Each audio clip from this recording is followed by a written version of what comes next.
बच्चों, wish you a very happy new year. कैसे हैं आप सब लोग? उम्मीद है आप लोग बहुत अच्छे से अपनी प्रिपरेशन कर रहे होंगे बोर्ड के एग्जाम्स की। तो अब तो बोर्ड के एग्जाम बिल्कुल आ गए।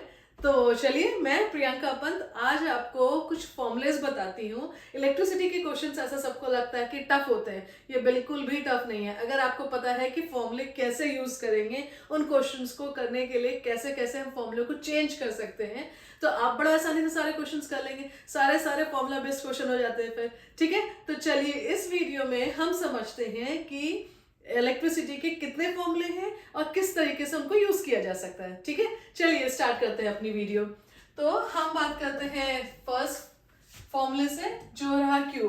दूसरी चीज, जब हम इलेक्ट्रिसिटी के क्वेश्चंस करते हैं तो हमको यूनिट्स याद होनी बहुत जरूरी है, क्योंकि कई बार उन यूनिट से पता चलता है कि दिया हुआ टर्म क्या है। वो पावर है या वो चार्जेस दिए हुए हैं या वो क्या दिया हुआ है, हमको नहीं पता है, पर हम उस यूनिट से समझ पाते हैं कि हमको एक्चुअली क्या दिया हुआ है। ठीक है, तो चलिए समझते हैं।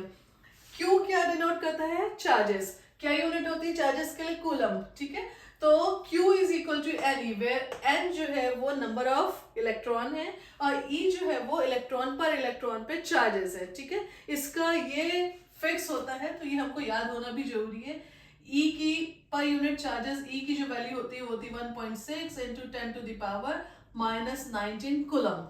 ठीक है, ये 19A बन गया, 19 कूलम। ठीक है, तो ये फिक्स है। अगर क्वेश्चन में नहीं दिया हुआ है तो हम ये खुद से लिख सकते हैं। तो चार्जेस जब निकालने हैं तो हमने किया number of electron multiplied by charge in one electron, Q is equal to Ne। ठीक है, नेक्स्ट हमारे पास वोल्टेज के लिए है, पोटेंशियल डिफरेंस वोल्ट में होता है और उसके लिए फॉर्मूला होता है वर्क डन अपॉन क्यू या एनर्जी अपॉन क्यू। ठीक है, वर्क डन एंड एनर्जी की यूनिट क्या होती है? वर्क डन एंड एनर्जी की यूनिट होती है जूल्स। ठीक है, और जो वर्क डन है वही एनर्जी भी है। मैं उतना ही काम कर सकती हूँ जितना मेरी कैपेसिटी है, जितनी मेरे अंदर एनर्जी है। ठीक है, तो कई बार क्वेश्चन में क्या होता है, आपको मान लीजिए कि आपको Q दिया हुआ है और आपको V दिया हुआ है एंड आपको एनर्जी निकालनी है, तो आप कंफ्यूज हो जाते हैं कैसे करना है। तो हमने क्या करना है कि पहले वर्क डन निकाल लेना है। Q एंड V से हमें V दिया हुआ है, Q दिया हुआ है, हमने वर्क डन निकाल लिया। और जब वर्क डन निकाल दिया तो फिर हमने लिखा since W is equal to E, work done ही एनर्जी है। ठीक है, दैट इज वाई जो भी आंसर आया वही एनर्जी के लिए भी आंसर है। ठीक है, चलिए नेक्स्ट आ जाते हैं। आई है करंट। ठीक है, उसका यूनिट होता है एम्पियर। ठीक, तो I is equal to Q by T होती है चार्ज पर यूनिट एरिया, वो हमारा हो जाता है करंट। ठीक है, Q की वैल्यू अभी हमें पता है Ne भी होती है। तो मान लीजिए क्वेश्चन में आपको I दिया हुआ है, करंट दिया हुआ है, टाइम दिया हुआ है और आपको पता है कि पर यूनिट कितने इलेक्ट्रॉन, सॉरी उस वहां से कितने इलेक्ट्रॉन जो है वो पास हो पा रहे हैं। तो मान लीजिए कि आपको क्वेश्चन में I दिया हुआ है, आपको क्वेश्चन में T दिया हुआ है एंड आपको नंबर ऑफ इलेक्ट्रॉन बताना है। ठीक है, तो हम अब इसको तो नहीं लगा सकते, Q बाई T तो नहीं लगा सकते, तो हम क्या लगाएंगे? हम लगा लेंगे I is equal to Ne by T। यहाँ पे E की वैल्यू हमें पता है, T एंड I की वैल्यू हमें क्वेश्चन में गिवन है, N की वैल्यू हमने निकाल ली है ना। तो नेक्स्ट देख लीजिए, अगर मान लीजिए हमें क्वेश्चन में पोटेंशियल डिफरेंस दिया हुआ है, हमें वर्क डन या एनर्जी दे रखी है और तब हमको नंबर ऑफ इलेक्ट्रॉन निकालना है, तो हम क्या करेंगे? हम इस फॉर्मूले को यूज कर लेंगे, जहां पे हम कहते हैं V is equal to W by Ne या V is equal to Q by Ne, एक ही बात है। ठीक है, तो यहां से हम क्या करेंगे? हम N की वैल्यू निकाल लेंगे। ठीक, ये क्या है? ये है ओम्स लॉ। आपके ज्यादातर क्वेश्चंस में ओम्स लॉ यूज होता है और क्वेश्चन सॉल्व हो जाता है। हमें सिर्फ समझना होता है कि वो यूज कैसे करेंगे। तो उसके लिए नेक्स्ट वीडियो या कुछ शॉर्ट्स में भी आपको वो चीजें दिख जाएंगी। चलिए नेक्स्ट आ गया आरपी। ये क्या है? हमारे सीरीज जो टोटल रेजिस्टेंस है हमारे सर्किट का, अगर वो पैरेलल में सर्किट जुड़ा हुआ है, आप इस चीज को देखने के लिए पैरेलल में और सीरीज में कैसे होते हैं, इससे पहले वाले वीडियोस को देखिए, आपको पैरेलल सीरीज समझ में आ जाएगा। ठीक है, तो अब हमारा अगर पैरेलल में सारे रेजिस्टेंस जुड़े हुए हैं, हम रेजिस्टेंस कैसे निकालेंगे? 1/R is equal to 1/R effective is equal to 1/R1 plus R2 plus जितने भी लगे हुए हैं रेजिस्टेंस, वो सारे आपने 1/, में करके निकाल लिए। एंड देन उसके बाद आप R इफेक्टिव रेजिस्टेंस की वैल्यू उसको जस्ट पलट देंगे तो आपको इफेक्टिव रेजिस्टेंस मिल जाएगा। ठीक है, वेयर एज अगर सब सीरीज में जुड़े हुए हैं तो आप सीधे सिंपली कर देंगे R1 plus R2 plus R3, जितने भी रेजिस्टेंस जुड़े हुए हैं। ठीक है, अब आ गया ये एच, एच क्या है, हीटिंग, ठीक है। अगर आपको हीटिंग निकालनी है उसमें कितना हो रहा है हीटिंग इफेक्ट, तो वो हो जाता है V मल्टीप्लाइड बाय Q, ठीक है। कई बार ये क्वेश्चन आता है आपका कि हीटिंग इफेक्ट आपको निकालना है, आपको क्वेश्चन में V दिया हुआ है, आपको क्वेश्चन में Q दिया हुआ है, directly H is equal to V multiplied by Q करिए, आपको आंसर मिल जाएगा। चलिए अब इसके बाद हम देखते हैं, इधर आ जाते हैं, इसको हम इनको थोड़ी देर बाद डिस्कस करेंगे क्योंकि ये पावर के क्वेश्चन है। तो अभी हम रेजिस्टेंस को करते हैं सीधे। तो रेजिस्टेंस कैसे निकालते हैं हम, रेजिस्टेंस इज इक्वल टू होता है resistivity multiplied by length upon area. Resistance and resistivity में क्या डिफरेंस है, इसके लिए भी आपको इससे पहले के एक आध वीडियोस को चेक करना पड़ेगा जहां पे मैंने बहुत अच्छे से एक्सप्लेन किया हुआ है, और आई एम श्योर अगर आप वो देख लेंगे तो आपको बहुत अच्छे से रेजिस्टेंस एंड रेसिस्टिविटी के बीच में डिफरेंस समझ में आ जाएगा, और क्वेश्चंस कैसे करने हैं वो भी समझ में आ जाएगा, ठीक है। तो ये हो गया एक फॉर्मूला। कई बार क्या होता है हमको क्रॉस सेक्शन एरिया नहीं दिया होता है, तो हम क्या करते हैं, हमें दिया होता है डायमीटर।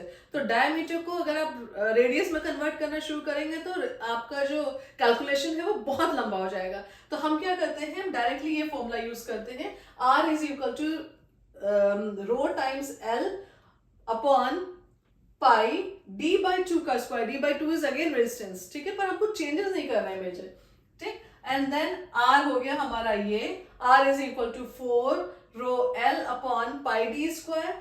कई बार क्या होता है, हमें क्वेश्चंस में जो 3 मार्कर क्वेश्चन आते हैं सीधे सीधे, हमें निकालना होता है लेंथ ऑफ द वायर, ठीक। तो आप लेंथ ऑफ द वायर के लिए ये फॉर्मूला यूज कर सकते हैं L, और कब यूज कर सकते हैं इस फॉर्मूले को, जब आपको क्वेश्चन में डायमीटर दिया हो। कई बार ये डायमीटर मिलीमीटर में होता है तो आपको मीटर में कन्वर्ट भी करना होता है इसको, ठीक है। तो length is equal to pi R D square upon rho times 4 times rho, ठीक है। तो ये यूज करेंगे तो आप डायरेक्टली उसको आंसर को निकाल सकते हैं। और ऐसा करते हुए अगर ये मिलीमीटर में होता है और आपकी रेजिस्टिविटी जो होती है वो मीटर में होती है, तो आपको मिलीमीटर में को मीटर में कन्वर्ट भी करना होता है, ठीक है।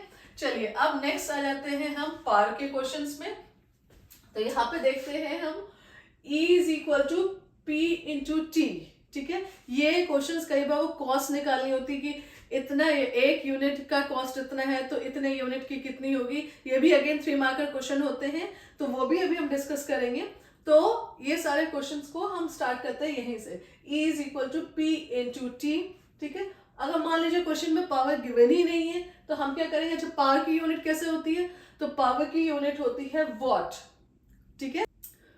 वॉट में अगर कुछ दिया हुआ है तो वो क्या है, आपका पावर गिवन है, ठीक है। तो P is equal to E is equal to P into T हो गया, and then P is equal to VI, again जहां पे P पावर है, V पोटेंशियल डिफरेंस है, I आपका करंट है, हम इसको यूज कर सकते हैं, या हम यूज कर सकते हैं P is equal to W by T या E बाई टी, ठीक है। इससे भी हम पावर निकाल सकते हैं। अब देखिए ये दो क्या है, ये है अगर हमें मान लीजिए सीरीज में कनेक्शन दिया हुआ है, ठीक है, और हमको पावर निकालनी है, तो हम क्या करेंगे, अगर हमारा कनेक्शन सीरीज में है, हमें पावर निकालनी है, तो सीरीज में क्या होता है, ध्यान रखिएगा इस चीज को कि जब हम सीरीज में निकालते हैं तो सीरीज में करंट कांस्टेंट होती है। क्यों होती है ये भी आप पिछले जो वीडियोस है उसमें जाके चेक करेंगे तो आपको समझ में आ जाएगा।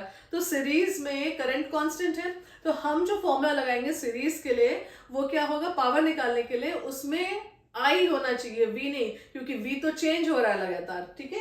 तो पावर अगर हमको सीरीज में कनेक्शन दिया हुआ है तो हम यूज करेंगे फॉर्मूले को I स्क्वायर R, क्योंकि I कांस्टेंट है पूरे सर्किट के अंदर, राइट। अब दूसरा जो अगर पैरेलल में देंगे तो हमें पता है पैरेलल में वोल्टेज कांस्टेंट होता है, तो हम उस समय क्या यूज करेंगे formula, P is equal to V square upon R, ठीक। ये इसमें डिफरेंस आपको समझ में आना जरूरी है। जो चीज कांस्टेंट होती है वही जो सर्किट दिया होता है उसमें जो चीज कांस्टेंट होती है वो फॉर्मूला को यूज करिए। तो सीरीज में करंट कांस्टेंट हम I स्क्वायर R यूज करेंगे पावर निकालने के लिए, पैरेलल में वोल्टेज कांस्टेंट तो हम P is equal to V square upon R करेंगे पावर निकालने के लिए, ठीक है। चलिए अब उसके बाद मान लीजिए इन फॉर्मूलेस को देखिए, ये क्या है, कई बार क्या होता है कि आपको एक सीरीज में सर्किट दिया हुआ है, ये पैरेलल में है एंड ये सीरीज के लिए है, ठीक है। आपको सीरीज में एक सर्किट दिया हुआ है और आपको दो पावर, मान लीजिए कि कुछ ऐसे दिया हुआ है सर्किट, ठीक है, यहाँ पे आपको पावर दे रखी है और आर दे रखी है, इसकी कुछ वैल्यू दे रखी है। यहाँ पे मान लीजिए कि आपको कुछ पावर दे रखी है पर आर आपको निकालना है, ये क्वेश्चन है। अब आप फंस गए, कैसे निकालेंगे? तो हमें पता है ये formula P is equal to I square R, हम इस फॉर्मूले को यूज करेंगे और हम पावर को निकाल देंगे। तो हम किस तरह से निकालेंगे? P1 upon P2 is equal to R1 upon R2, क्योंकि I कांस्टेंट है, I तो कैंसिल आउट हो जाएगा, राइट? तो हम डायरेक्टली फॉर्मूला लगा देंगे P1 upon P2 is equal to R1 upon R2। Series में अगर कनेक्शन है, पर अगर यही कनेक्शन हमारा पैरेलल है, कुछ ऐसे है, कुछ इस तरीके से अगर आपको ये कनेक्शन दिख रहा है कि एक यहाँ पे है और दूसरा आपको रेजिस्टेंस ये दे रखा है, एंड देन आपको कहा हुआ इसकी पावर गिवन है, इसका रेजिस्टेंस गिवन है, इसकी आपको मान लीजिए कि पावर गिवन है पर आपको रेजिस्टेंस जो है वो निकालना है। उस केस में आप क्या करेंगे? आप इस फॉर्मूला को यूज करेंगे P1 upon P2 is equal to R2 upon R1।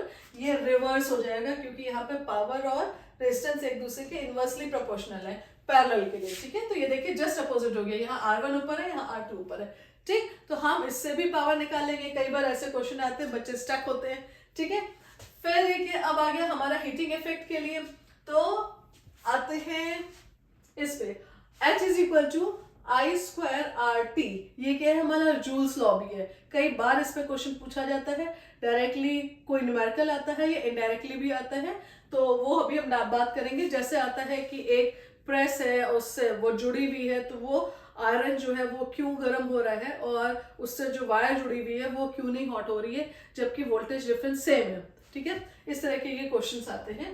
तो हम अगर ये अगेन सीरीज में है, क्योंकि देखिए आई है, आई को यूज करेंगे जब हमको सीरीज कनेक्शन के लिए निकालना है, वी को यूज करेंगे जब हमको पैरेलल कनेक्शन के लिए निकालना है। तो हीटिंग इफेक्ट अगर सीरीज में कनेक्शन है हम यूज करेंगे आई स्क्वायर आर, और हीटिंग इफेक्ट अगर पैरेलल में कनेक्शन है तो हम यूज करेंगे V square upon R into T. अब देखिए पावर एंड हीट के लिए डिफरेंस क्या है? पावर में टी नहीं है, हीट में टी है, बस इतना ही डिफरेंस है, ठीक है? तो I square R is power, I square R T is heating effect, ठीक है? क्लियर है? तो यही सारे क्वेश्चंस हैं, यही सारे फॉर्मूले। एक और रह गया, इस पे बहुत सारे क्वेश्चंस आते हैं डिफरेंट तरीकों से। तो अगर हमारा दिया हुआ है 1 किलोवाट आवर, ये होती है 1 यूनिट के बराबर, ठीक है? पर अगर हमको क्वेश्चन को SI यूनिट में कन्वर्ट करना है तो हम क्या करेंगे?